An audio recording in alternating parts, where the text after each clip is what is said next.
Oi, gente, sou eu de novo. Sou a Nani, do Cabelo Livre e Vida de Pretricinha. Eu vou pedir licença a vocês para ler um trechinho de um texto que eu falo um pouco sobre a história do meu cabelo para falar sobre o tema de hoje. Então, olá! Tem algumas coisas me inquietando aqui dentro da cabeça e preciso dividir com vocês. Vou contar uma história, uma parte da minha história. Bem, um dia eu nasci. Não sei se o dia era lindo, se fazia calor de rachar, como é costumeiro em dezembro, ou se os efeitos do El Niño, Laninha ou qualquer outro fenômeno climático já se fazia presente naquela segunda-feira de 1979. Só sei que a história que eu ouvi de minha mãe, de minhas tias e das mulheres da minha vida, porque fui criada por mulheres, mulheres negras, romanceada ou não, não importa. É o meu mito de nascimento. Todo mundo tem o seu, mas o que importa é que eu nasci. Nasci numa tarde ensolarada, depois de um dia de caminhada da minha mãe, numa maternidade na Penha Circular, pelas mãos do Dr. Levi. Quando eu nasci, uma das primeiras informações que minha mãe teve sobre mim, depois dos cuidados médicos, era de que eu teria pouco cabelo, ou quase nada. É, isso mesmo. Parece mentira, parece irrelevante, mas foi isso. A enfermeira disse à minha mãe, Mami, coitadinha da sua neném, ela não vai ter cabelo, só tem um pouquinho aqui no alto da cabeça. Tem muita entradinha. Pois é, a pseudo-vidente disfarçada de enfermeira sentenciou isso. Minha mãe, desde muito nova, muito combativa, mesmo naquela situação, disse à tal enfermeira: Você tá maluca? Minha filha vai ter muito cabelo sim, sai pra lá. E essa é uma das muitas histórias sobre o meu nascimento. E por que eu estou falando disso hoje? Hoje eu quero falar com vocês sobre transição. O que é a transição? A transição, bem, no sentido mais comum da palavra, a transição é algo intermediário. O que ainda não foi, ou melhor, o que já foi e não é mais, e o que ainda vai ser. Vou pegar como exemplo a adolescência. A adolescência é uma fase de transição entre a criança e o adulto. E como um momento intermediário, é um momento de confusão, de muitas dúvidas, de muita insegurança, enfim, de muitos problemas. E a transição capilar não é diferente da transição da adolescência. É também um momento de muita confusão, muitas dúvidas, vontade de querer desistir de tudo. É um momento bastante delicado. Mas eu acho que uma das coisas que a gente precisa pensar é por que esse momento tem que ser muito delicado. Né? Primeiro, a gente precisa começar a pensar do porquê que a gente precisa fazer uma transição.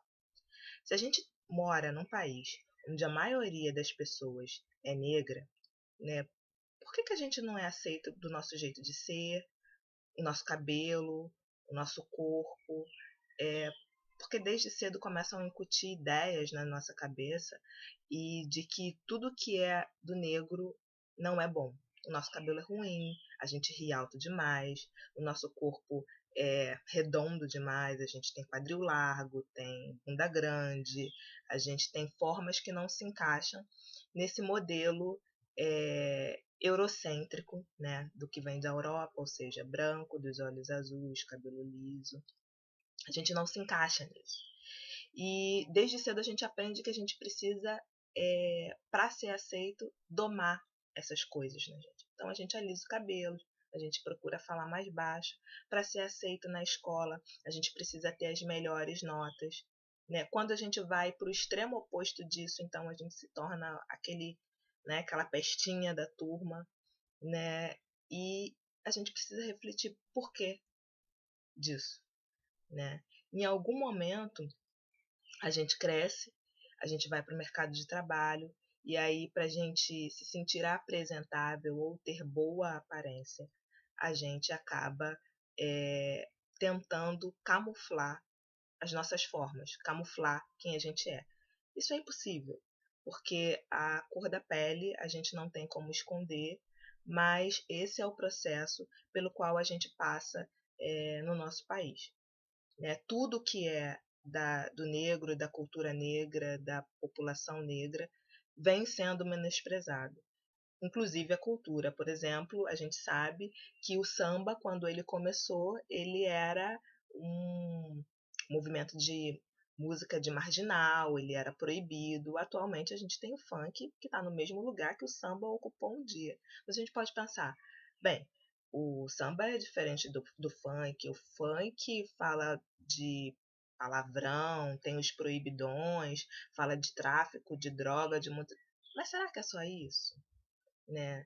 Será que não tem funk que fala de amor? Será que não tem funk que fala da realidade que as pessoas passam nas suas comunidades? Será que não tem outra coisa? O importante é que a gente sempre tem um pré-conceito, ou seja, a gente julga antes de saber o que é. E da mesma forma acontece com a religiosidade afro-brasileira. A gente sabe, e atualmente a gente está vivendo um momento bastante delicado em relação a isso, que as religiões como Candomblé e a Umbanda vêm sendo perseguidas desde o seu início. Né? E eu falei disso tudo para voltar ao ponto. Né? Como a gente pode se sentir confortável para ser do jeito que a gente é numa sociedade que tem a população negra nesse lugar? Né? E é por isso que muitas vezes, sobre o pretexto de que nosso cabelo é intratável, de que é indomável, que a gente acaba utilizando as químicas transformadoras para ficar mais aceitável. O alisamento, a progressiva, o relaxamento, enfim. E aí a gente precisa fazer uma perguntinha básica, né? Aceitável para quem? Né? Quem é que precisa ser agradada? Né? E, e é assim que eu vejo o processo de transição.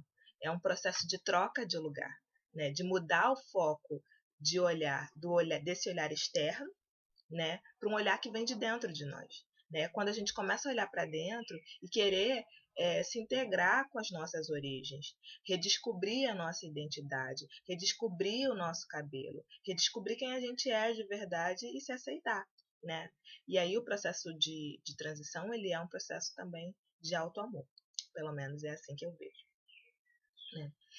E eu acho que o processo de transição ele não é só cabelo. Ele não tem a ver só com o cabelo, ele tem a ver com uma mudança da gente, né? Porque é possível a gente mudar esteticamente, né? Mudar o cabelo e não pensar sobre o racismo, não pensar sobre essas coisas que nos afetam. Mas no processo de transição a gente vai continuar lidando com esse preconceito que nos assola. Né? A gente vai ter que lidar com perguntas dos nossos familiares, dos nossos amigos, no nosso trabalho, né? E na rua, das formas mais desconcertantes que a gente pode imaginar. Se a gente não souber responder a essas coisas, a gente vai ficar mais insegura, vai voltar lá para aquele estágio, né? No primeiro dia em que a gente escolheu voltar a, a ter o cabelo crespo, né? E aquele momento em que a insegurança ela era maior do que a nossa certeza, né? E aí, como é que a gente faz? Né? Se é tão difícil, então você pode ficar tentada a desistir, né? Mas o que eu posso fazer é compartilhar aqui o que eu tenho observado a partir do meu processo de transição, né? Porque apesar de o meu cabelo já estar completamente crespo, eu não tenho mais nenhuma química transformadora, eu tenho química sim, a química da tinta que eu uso, né? Porque eu uso tinta, meu cabelo não é louro. Tará! A louca. Mas enfim, eu posso compartilhar com vocês o que eu venho aprendendo aqui no meu processo de transição. No meu processo de transição capilar e no meu processo de transição como mulher negra que se redescobre. E aí eu vou ler de novo aqui um pouco para vocês, porque eu fiz uma listinha de 5 dicas, né, que eu acho que são importantes para passar por esse processo de transição de uma forma menos dolorosa. Né? A primeira é você saber por que você começou a transição. Pode ser por motivo de saúde, por queda dos cabelos, para recuperar ou se reencontrar com a sua identidade, para alinhar o seu discurso, né, a sua ação social à prática antirracista, né, que foi o meu caso. Né? Você pode ter 1000 motivos para isso, né? Mas o importante é que você pense e saiba por que você está fazendo a transição. Né? Porque na hora que te perguntarem, que te questionarem, você vai estar segura para dizer, não, eu estou fazendo essa transição, eu estou passando por esse processo por isso. né? É importante que você saiba o que te motiva e você faça por você, né? Porque a ideia é que você possa ter o centro em você e não no que os outros pensam. A segunda dica é buscar se informar sobre o seu cabelo, né? A gente começa a fazer a química transformadora muito cedo, né? Eu comecei com 13 anos e é, usei química até os 33 anos, ou seja, 20 anos usando química. E então, na época em que eu ia começar a conhecer a textura do meu cabelo, conhecer como é que ele funciona, saber como é que ele era, eu simplesmente alisei. Então eu não sabia mais como meu cabelo era. Eu não tinha ideia do formato que meu cabelo tinha, se ele fazia cachos, se ele não formava cachos, se ele era muito cheio, bem, que ele era muito cheio eu já sabia porque meu cabelo sempre foi muito cheio, mas eu não sabia mais como é que era meu cabelo. Então você precisa buscar se informar sobre o seu cabelo, né? Sobre o que é o cabelo crespo, sobre de que formas ele pode ficar, os cuidados que você precisa ter, os penteados que podem te ajudar na transição, se você quer usar trança, se você quer usar mega hair, se você vai usar alguma coisa para texturizar o seu cabelo como twist, bantu nó, que são os famosos coquinhos, né, que a gente usava quando era criança, porque a vida vai continuar. Você vai continuar tendo seu trabalho, você vai continuar tendo namorado ou namorada, você vai continuar tendo casamento, batizado, uma série de eventos para ir, você não vai querer se sentir oprimida para o seu cabelo não estar apresentável, porque o cabelo em transição ele fica com duas texturas, né? Ele vai estar uma parte a raiz crescendo e a outra parte a química. E essa junção de texturas, ela pode ser um pouco incômoda. Então, você precisa ter formas alternativas para usar o seu cabelo sem se sentir mal com isso, né? A terceira dica, que vai acompanhar essa segunda dica, é que, ainda pensando nessa questão de apoio, de cuidado com o cabelo, é importante que você busque apoio nos blogs, em canais do YouTube, tem grupos no Facebook, tem uma série de pessoas falando sobre cabelo crespo, cabelo cacheado, sobre fórmulas de cuidado, receitas que ajudam na transição, como fortalecer, como ajudar a crescer, que tônico usar. Enfim, tem uma série de pessoas falando sobre isso. E parece bobagem, mas os grupos de apoio, né, eles, além de tirar dúvida, eles nos fortalecem. Né? Você vai trocar receitas, vai desabafar, e além de conhecer um monte de gente que já passou e que ainda passa por esse processo e que vai te ajudar a entender o que está acontecendo com você, né? E, enfim, eu acho que uma outra dica adicional, ainda nessa terceira, é que você procure canais ou blogs com uma pessoa que tenha mais ou menos o cabelo que você acha que seja parecido com o seu e o tom de pele também parecido com o seu. Porque aí você também consegue dicas de maquiagem com produtos que podem te favorecer também. Porque é muito comum nesse processo de transição você também fazer um processo de redescoberta da sua autoestima. Você passar a usar maquiagem, batom, ou usar em relação a isso. E aí, se você tem uma pessoa que tem o cabelo e a pele próxima do seu, fica mais fácil você anotar a dica. Isso não é regra, mas ajuda.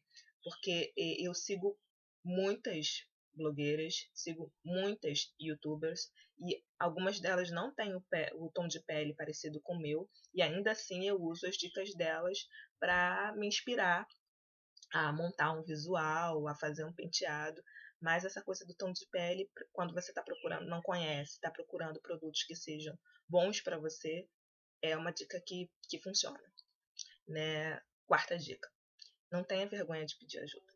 Isso é muito importante, né?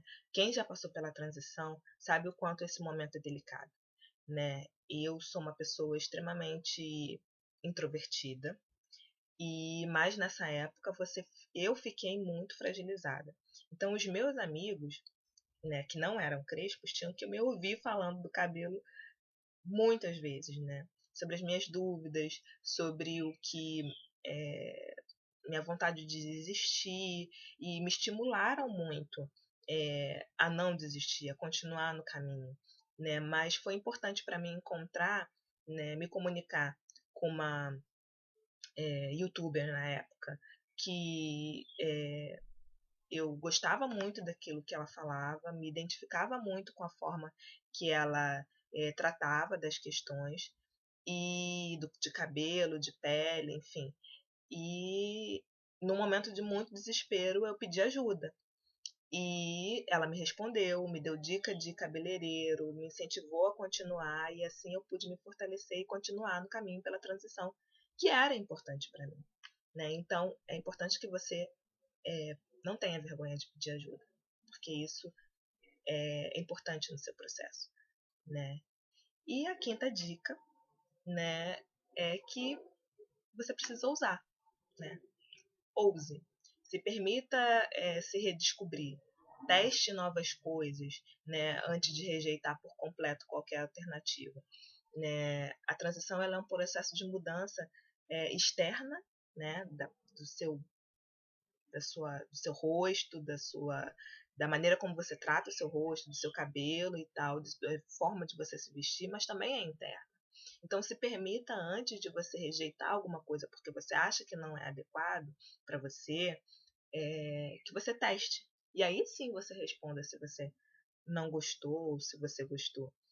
A gente não pode subestimar o poder que os preconceitos que a gente esteve submetido durante uma vida inteira têm sobre nós. Então, se você nunca usou um batom vermelho, usa, olha, experimenta, vai até a esquina, vai na feira e volta, né? E vê se você se sente bem com aquilo. Se você nunca usou o amarelo gema, compra, compra sei lá, um laço, uma blusa, alguma coisa assim, e experimenta. Né? E vê se isso vai te fazer bem, se realmente vai ficar bem. Porque às vezes as pessoas dizem que não fica bem para nós, mas é só uma ação do preconceito, do racismo, né? E eu não, e por fim, é isso, né? Eu não vou mentir para vocês, o processo de transição não é um processo fácil, né? Como nenhuma transição na vida é, né? Quem se lembra da sua adolescência sabe que não é um processo muito delicado, né? É um processo dolorido até, mas qual é esse renascimento que não seria doloroso, né? E nessa coisa do renascimento, eu peço que eu tenho muito essa imagem, né? E peço que vocês lembrem do mito da Fênix, né? Que precisa morrer para renascer das cinzas. E quando ela nasce linda, esplendorosa. E eu acho que é um pouco disso que a gente precisa recuperar, né? Nos dizem muitas coisas que a gente acredita ao longo da vida, né? No processo da transição, a gente aprende a quebrar essas barreiras. Né? Dizem que a gente não pode usar cor, que algumas coisas não nos caem bem, que a gente fala alto demais, que a gente, enfim, nos dizem muitas coisas. E a gente passa por isso uma vida inteira. A gente precisa ultrapassar esses limites e descobrir quem a gente é de verdade. Né? É certo que, por exemplo, não há muitos tons de maquiagem para pele negra. Então, procura, pega dicas com as blogueiras, com as youtubers que fazem misturinhas. Tem uma série de pessoas que fazem misturinhas para chegar no tom de pele adequado, entendeu? E se você puder, se você tiver dinheiro, compra no exterior, importa. Mas o que importa é você saber que você pode. Nós podemos, sim. Né? Dizem que a gente não pode usar rosa, por exemplo. Pega seu pink e sai, linda, entendeu? Vai de vá por aí com aquilo que te faz bem, sabe? Põe um acessório no cabelo, usa um colar, usa um anel, usa um brinco e vai. Né? O importante é que você não se deixe embarrear por aquilo que os outros dizem. Descubra o seu centro e vá adiante. Né? E é por isso que eu digo que o processo de transição ele é muito mais do que o cabelo. Né? É a gente, né? Nós, negras e negros, recuperando o nosso lugar no mundo. É isso que eu queria falar para vocês hoje. Né? Que esse processo de transição ele é um processo de recuperação da autoestima. E a gente precisa, antes de mudar o cabelo, ou durante, enquanto a gente muda o cabelo, ou depois que a gente mudar o cabelo, recuperar essa autoestima. Porque é isso que vai fazer a gente se sentir bem e segura para estar com o nosso black, botar o nosso black no sol, né, e seguir adiante, independente daquilo que nos diga. Era isso que eu queria falar para vocês. Beijo, se vocês gostaram, dá um joinha. Se vocês querem que eu fale sobre um outro tema, escreve aqui no box e me deem retorno, porque a ideia é compartilhar com vocês sobre esse processo. Um beijo e até mais.